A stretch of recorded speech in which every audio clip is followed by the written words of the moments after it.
The ANC is holding its policy conference this weekend. It all kicks off with ANC President opening this sixth policy conference where issues of the basic income grant, issues of land expropriation without compensation. You remember, in Parliament, the ANC failed to pass through that particular bill of land expropriation with nil compensation, which was led by Mutelo Mutsega and Ronald Lamula. Issues pertaining to energy security within the country, power utility, Eskom at the top of the agenda for this ANC's policy conference this year. Also, the issues of poverty, inequality, and eradicating unemployment and underdevelopment is at the top of this year's policy conference. But I'm going to ask a few questions to Dr. Gwen Ramokgopa, who is in the ANC organizing office in the SGO, currently engaging in that particular business at Luchuli House. Dr. Gwen Ramokgopa, how many delegates can we anticipate for this sixth policy conference? What are the deliberations going to be around? Yesterday evening, there was a meeting with all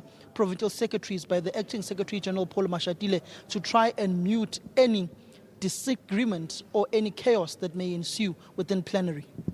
Good morning, Samkelo, and good morning to the viewers. Yes, we are quite excited that we are expecting just over 2,000 delegates to this policy conference, and we appreciate that we will be having feedback from branches and sectors, various sectors we've invited on the policy documents that we've released a few months ago. The feedback we've got from provinces is that there was great engagement. Some of the solution deal with local issues. For instance, Mpumalanga will be highly affected with the issue of coal or fossil fuel, and other provinces would have other challenges. Limpopo, the issue of water and all that. So we will be enriched with feedback from the consultation processes.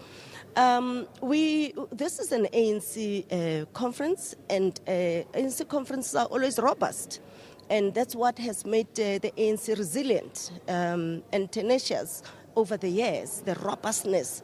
But we will be listening to one another and considering deeply what others are saying, and particularly in the best interest of South Africans.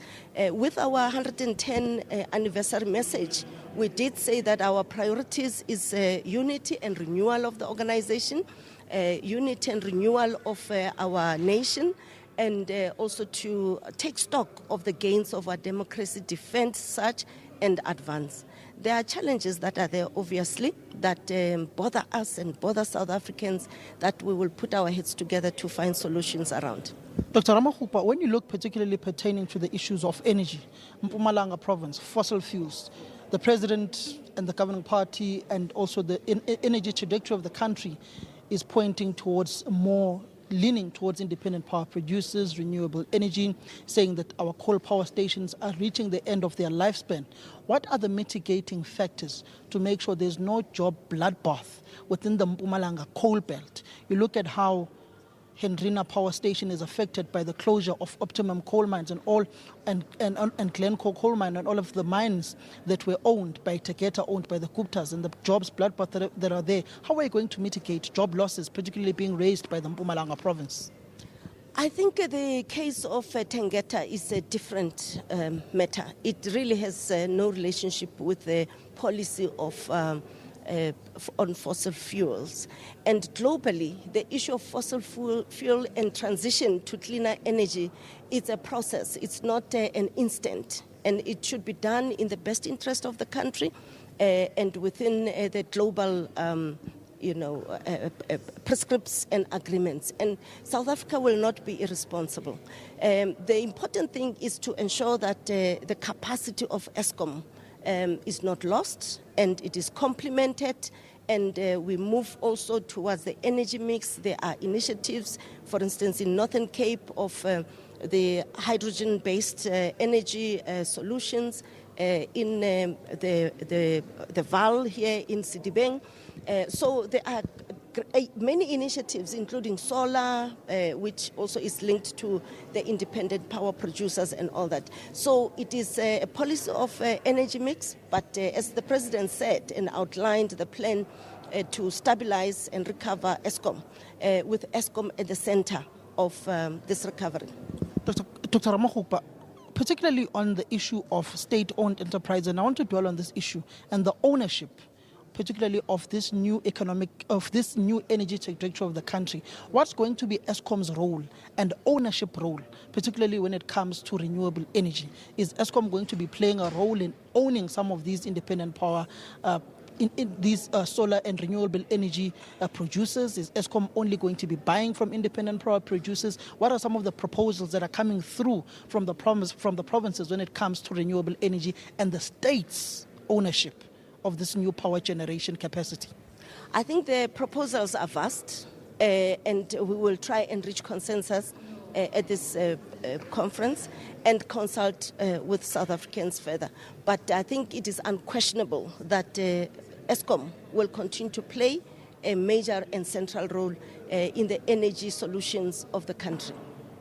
On issues of land, KwaZulu-Natal, you were there at their conference. They've resolved that the resolution taken at the 54th National Conference here of land expropriation without compensation must be implemented to the T as it was resolved in the 54th National Conference, and not in how the NEC may have rectified that particular resolution. For instance, there was a proposal to Parliament by the ANC which was rejected by the majority of the parties on land expropriation with nil compensation. How are you going to mitigate that, particularly knowing that the younger generation of leaders that are emerging in these provinces come from that ANC Youth League that wanted land expropriation without compensation? Land expropriation without compensation is still a decision that we are pursuing. And as you have correctly reflected, without a two-thirds majority, we couldn't pass the legislation, but work was done by Lamola, another young man who has grown through the ranks of the ANC from the ANC Youth League, and who is also the Minister of Justice. I think what is important is that even within the current constitutional framework, we can make a significant progress, and we hope that in 2024, South Africans will provide that majority to the African National Congress, so that when we need this transformatory reviews of legislation of the Constitution, we are able to easily do that, or that more progressive parties are in Parliament, so that we can be able to agree with them on what is the best interest of South Africans. We had hoped that some of the parties that consider themselves as left would find it easy to support us in this endeavor. We didn't expect any challenges, but lo and behold, we did have a lack of support, and we must acknowledge that we must push ahead as a governing party within the constraints that are there. Thank you very much, Dr. Gwen Ramokgopa, who is part of organizing at the ANC's Secretary General's office, speaking on the various proposals when it comes to the energy trajectory of the country and the role that Eskom is going to play when it comes to independent power producers within renewable energy, whether the state will have any ownership of these new energy streams that are going to be bringing those much needed megawatts onto the grid that South Africa is currently facing with the current blackouts that are being rolled by Eskom, with the president addressing the nation during the course of the week on energy. Delegates here, over 2,000 of them, will be deliberating on the energy trajectory of the country. Mpumalanga province complaining that if the coal power stations are closed down, there will be a jobs bloodbath within the coal belt. As we link to the break for a short ad.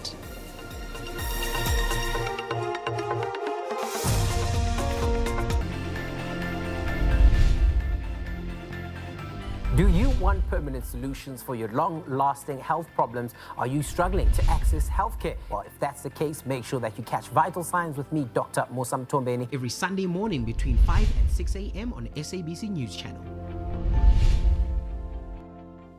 Fellow South Africans, we've set ourselves the target of vaccinating 70% of the adult population by the end of the year. If the majority of us choose to get vaccinated. I'm vaccinated against COVID-19. To protect myself and the ones I love. I did this for my family.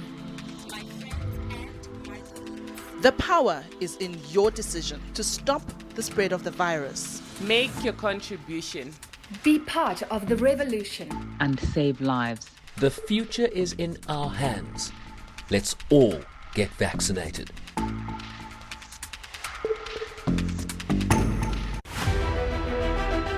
Gwen Ramokgopa, SABC News.